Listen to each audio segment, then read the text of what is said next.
کے ساتھ چائے پی رہی تھی اور اس کے ہاتھ میں ہاتھ دے کر میں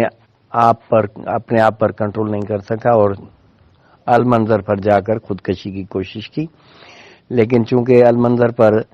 رش ہونے کی وجہ سے وہ خودکشی کے عمل کو سر انجام نہیں دے گا اور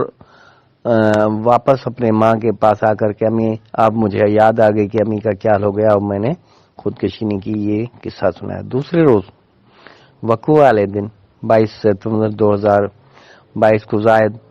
دوبارہ صبح جلدی تیار ہو کر نکلے کہ والدہ نے پوچھا کہ کہاں جا رہے ہو، کیونکہ گھر میں اس کی جو روٹین معلوم ہوئی ہے کہ وہ آدھے گھنٹے یا 20 منٹ کے لیے گھر سے جاتا تھا تو اپنی والدہ یا اپنے والد کو بتا کر جاتا تھا۔ تو اس نے کہا میں تھوڑا کام ہے اور 12-1 بجے تک آ جاتا ہوں، اور وہ یونیورسٹی چلا گیا۔ یونیورسٹی جانے کے بعد جو ماجدہ اور زاہد کی لوکیشن تھی وہ ساتھ وہ یونیورسٹی سے نکلے، اس کے بعد مہران یونیورسٹی گئے ہیں، مہران یونیورسٹی کے بعد وہ المنظر پہ، المنظر کے بعد وہ حیدرآباد سٹی میں ان کی پوزیشن آئی ہے۔ اور زاہد کے واپسی پر جب اس سے یہ پوچھا گیا کہ کیسے تم نکلے، کیا حالات تھی، تو اس نے یہی بات تصدیق کی۔ پھر حیدرآباد سے اس نے بتایا کہ میں نے اپنے بیوی کے فرمائش پر اس کو نتھلی بھی لے کر دی 7,000 کی۔ اس کے بعد انہوں نے گاڑی پر بیٹھ کر سفر اختیار کیا کراچی کی طرف نیشنل موٹر ہائی وے پر۔ زاہد نے اپنے نمبر جامشور اور کوٹڑی ٹول پلازا کے پاس بند کر دیے، جبکہ بچی کے نمبر ماجدہ کے نمبر آن تھے۔ بچی کے بھائی زہیب عباسی نے اپنے بہن کو تقریباً 3 بجے کے قریب کال کی کہ پوچھا کہ ماجدہ آپ نے لیٹ کی ہے، میں تمہیں لینے آ جاؤں کہ کیا ہے۔ ماجدہ نے اپنے بھائی سے غلط بیانی کی ہے کہ میں جسٹ لائٹ پوائنٹ پر بیٹھی ہوں اور میں تھوڑی دیر میں پہنچنے والی، لیکن وہ لوکیشن نوری آباد تھی۔ زاہد کے بقول جب وہ نوری آباد کراس کر رہے تھے جہاں وہ ڈیورشن ہے، تو نوری آباد کراس کر کے وہاں کراچی سے اپ سائڈ پنجاب جانے والے ٹریک پر وہ انہوں نے ڈیورشن لی ہے، اور وہاں کوئی ہاؤسنگ سوسائٹی زیر تعمیر ہے، اس کے ٹریکس وغیرہ روڈ بننے ہیں، وہاں وہ اتر گئے ہیں ہائی وے سے نیچے شمال اور مغرب کی جانب، اور کہیں جا کر ایک ایسی جگہ پر رکے ہیں جو کہ ایک ویڈیو کلپ میرے پاس ہے، میں آپ کو بھیج دیتا ہوں، لیکن وہ کیونکہ رات کی ویڈیو کلپ ہے آپ کو واضح نہیں ہو سکے گی، اور یہ بھی ہے کہ اس میں جو وہ ڈائریکٹ بیان ہے تو آپ اگر اس کو ویڈیو کو پیج پہ رکھیں گے تو اس کی آڈیو کو آپ نے حذف کر دینا۔ تو وہاں جا کر زاہد کہتا ہے کہ میں نے جب میری بیوی مجھ سے گستاخی کی ہے، مجھے گالیاں وغیرہ دی ہیں، حالانکہ واقعہ ہونے کے بعد ہر کوئی یہ کہتا ہے بہتر یہی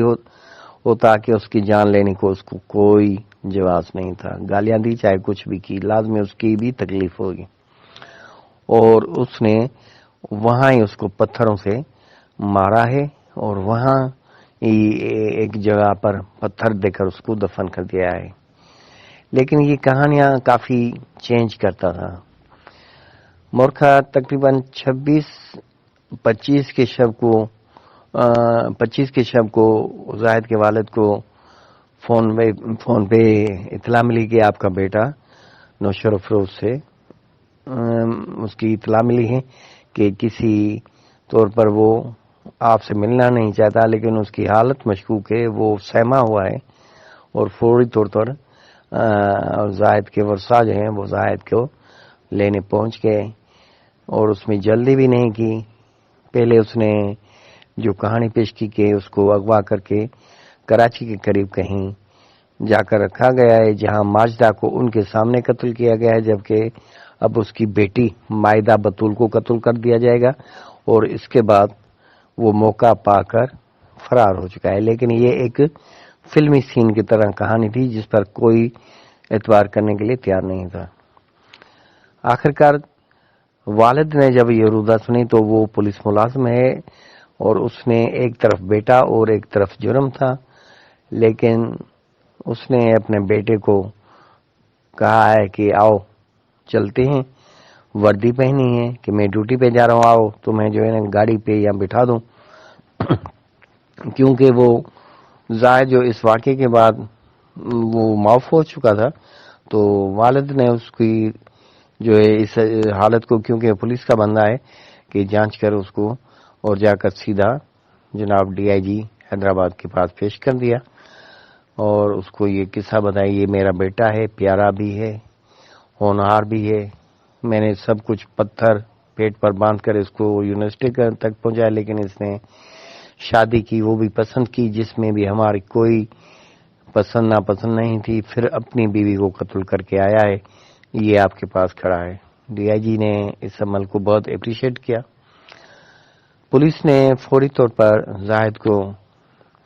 جائے واردات پر لے گئی رات کے وقت میں، اور زاہد نے جو ہے وہ جگہ سے پہچان سے کترانے لگا، لیکن پولیس، جن کو 26 ستمبر کو کوئی لوکل آدمی نے اطلاع دی تھی کہ یہاں فلاں جگہ پر کوئی لاش ہے جس کو جانور وغیرہ کھا رہے ہیں، تو اس پولیس نے ان بندوں کو فون پہ کال کیا، وہ بندے 125 موٹر سائیکل پر پہنچے ہیں، وہ جا کر اس جگہ پر کھڑے ہو گئے جہاں پولیس نے وہ باڈی ریکور کی تھی، اور زاہد نے بھی تصدیق کی، ہاں یہی جگہ ہے، یہاں میں نے ماجدہ کو دفن کیا تھا۔ لہذا کیونکہ جمعرات کو کی شب کو یہ پیش کیا گیا، جمعرات، جمعہ، ہفتہ اور اتوار، یہ 4 دن پولیس نے اپنی جانچ وغیرہ کی ہے۔ اس کے بعد آج کل 2 اکتوبر کو میں نے ایف آئی آر نمبر آپ کو کوٹ کر دیا ہے، وہ ایف آئی آر نوری آباد تھانے پر درج ہو چکی ہے، اور یہ ایک بھیانک قتل ہے، ایک انسانیت کے ساتھ دردناک سلوک کی کہانی ہے۔ تو یہ کورٹ میرج، پسند شادیوں کی، یہ نتائج تو ہمارے پاس بہت اس سے پہلے بھی آ چکے ہوتے ہیں، لیکن ایک بھیانک نتیجہ آ چکا ہے جس کو آپ نے ہائی لائٹ کرنا تھا۔